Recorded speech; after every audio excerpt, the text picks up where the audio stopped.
Então é neste ponto que a teoria cognitiva comportamental atua. O objetivo de um terapeuta de TCC é fazer com que a pessoa ela tenha capacidade de avaliar os seus próprios pensamentos automáticos e corrigi-los. Porque se eles são distorcidos, se eles são generalistas, como que eu posso avaliar se ele realmente é válido ou não? Então, uma pessoa que ela acha que ela é incapaz de lidar com dinheiro. Isso é a crença central dela e isso gera pensamentos destrutivos, assim. Eu nunca vou dar conta, para mim dinheiro não para na minha mão, todos esses pensamentos automáticos. Se eu olhar para o meu comportamento, eu consigo chegar lá no meu pensamento. Então, a pergunta base sempre é: o que passou na minha cabeça naquele momento? O que estava passando na minha cabeça naquele momento? O que eu estava pensando? E o exercício é sempre buscar entender o que naquele momento estava passando na cabeça. Para conseguir identificar esse pensamento automático, e a partir da identificação desse pensamento automático, tu consegue ir um pouquinho mais a fundo e entender quais são as tuas crenças intermediárias e as tuas crenças nucleares. Portanto, o exercício aqui é entender e buscar quais são os teus pensamentos automáticos. Se nós pegarmos essa pessoa que bateu o carro e que já tinha ganho um aumento e que estava pensando, viu? Olha só, eu sabia que eu ia ganhar um aumento e ia perder o dinheiro rápido, porque com o pobre é assim mesmo. Não adianta ter dinheiro que ele vai e a gente segue pobre. E isso é um pensamento automático. Aí a gente vai entender aquela crença. E aí, ao entender esse pensamento automático, nós também mudamos e conseguimos ir aplicando correções nesse pensamento automático. Tá, mas espera aí. O que tem a ver eu ter batido o carro com eu ter ganho um aumento? Será que realmente essa relação existe? Um exercício que eu gosto de aplicar nesse sentido é: então liste 5 evidências de que este meu argumento é válido. Agora, 5, liste 5 evidências de que esse meu argumento é inválido. Aí é como se tu estivesse avaliando o teu próprio argumento, que é o teu pensamento automático. E aí, no momento que tu consegue organizar a tua percepção em relação àquilo ali, de uma forma realista, aí sim o teu comportamento vai ser mais funcional. Porque se a pessoa acha que realmente ela não ia dar conta, que ela ganhou um aumento, mas que a vida dela sempre é uma bagunça e que vida de pobre é isso mesmo, qual vai ser o comportamento dela no final desse processamento, né? Desse modelo cognitivo? A reação dela vai ser: bom, se o meu pensamento automático é eu não vou dar conta e viu, vida de pobre é isso mesmo, o meu comportamento vai ser: não vou gerenciar meu dinheiro, porque nem adianta. As consequências sempre vão ser ruins.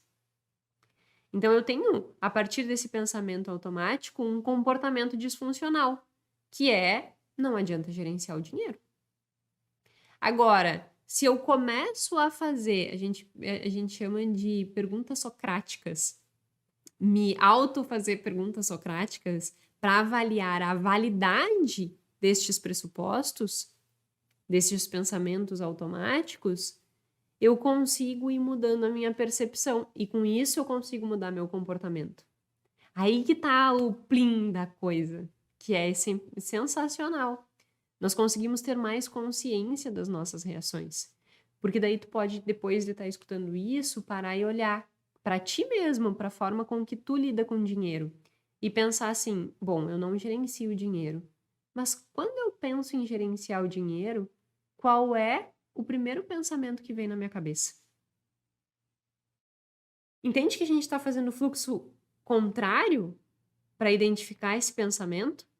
Tu identifica teu comportamento, por vezes tu pode não identificar nem o comportamento efetivo real do não estar gerenciando, mas tu pode ver que, por exemplo, sempre que tu pensa em gestão financeira, tu adora ir ver uma série. Bom, peraí, então olhar a série está sendo uma fuga para que eu faça o meu gerenciamento financeiro. Por quê? Quando eu penso em gerenciar o meu dinheiro, quando eu penso em organizar as minhas finanças, qual é a primeira coisa que me vem na cabeça? Tu precisa identificar essa primeira coisa que vem na tua cabeça. Porque aí está a chave da forma com que tu lida com o teu dinheiro. Se tu conseguir identificar os teus pensamentos automáticos em relação ao dinheiro e aplicar, por exemplo, essa técnica, me dá 5 evidências do porquê esse pensamento é válido.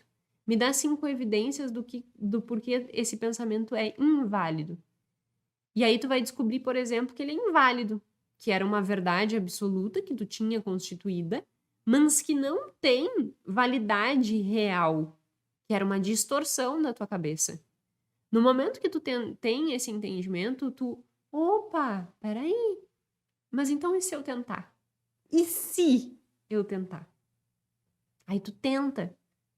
Aí no primeiro mês dá certo, no segundo mês dá certo, no terceiro mês dá certo.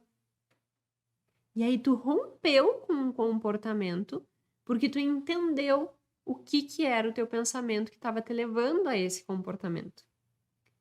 E aí a gente consegue fazer o fluxo contrário. Identifica o comportamento e busca avaliar qual era o pensamento que tu estava tendo antes de executar aquele comportamento. Aí tu consegue entender, putz, então tá aqui, ó, a raiz do porquê que eu tenho me comportado assim. Não a raiz profunda lá, né, que a gente não entrou nesse tópico hoje. Eu até falei um pouco mais sobre essa questão mais profunda no episódio que eu falei sobre traumas, mas o objetivo aqui hoje não era esse. O objetivo era realmente entender esse fluxo dentro do DDC.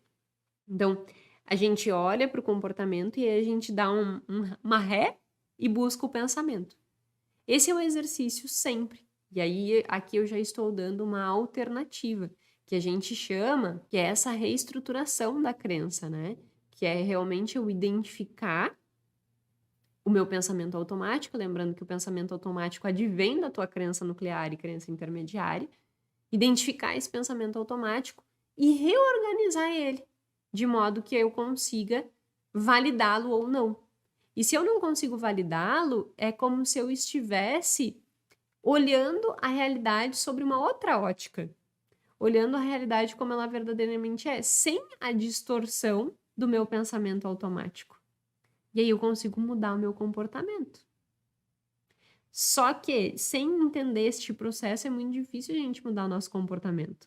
Porque a gente não para pensar, tá, mas o que eu estava pensando naquele momento que fez com que eu me comportasse dessa forma?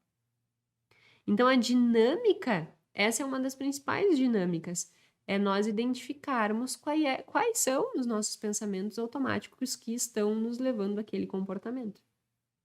Por isso que na semana que vem eu decidi fazer esse episódio sobre crenças financeiras, porque daí facilita, né? Se eu entendo quais são as crenças financeiras principais e quais são as minhas crenças financeiras, eu tenho uma facilidade maior para identificar os meus pensamentos automáticos e aí avaliar meu comportamento. Porque por vezes esses pensamentos automáticos, eles são até imperceptíveis. Tu não percebe que isso aconteceu na tua cabeça. É milissegundo. Tu percebe só a reação que teve no teu corpo. Aí tu percebe que tu teve sudorese, tu percebe que tu tá com ataque cardíaco, tu percebe que tu tá com respiração difícil de fluir. E aí tu vai te dar conta e tá, mas por que eu tô me sentindo assim? Aí tu vai avaliar, opa, peraí, é porque aconteceu aquilo, aquela situação, que me desencadeou esse pensamento, e aqui eu tô percebendo já a reação, mas a coisa começou antes. O que começou antes? O que tinha antes? E aí tu consegue identificar o que tinha antes e qual foi a tua reação àquela coisa. E aí tudo fica muito mais fácil, porque daí tu entende o teu comportamento. E tu entende por que tu tá nervosa, por que tu tá ansiosa. E aí tu tem ferramenta suficiente para avaliar se aquilo é real ou é uma distorção.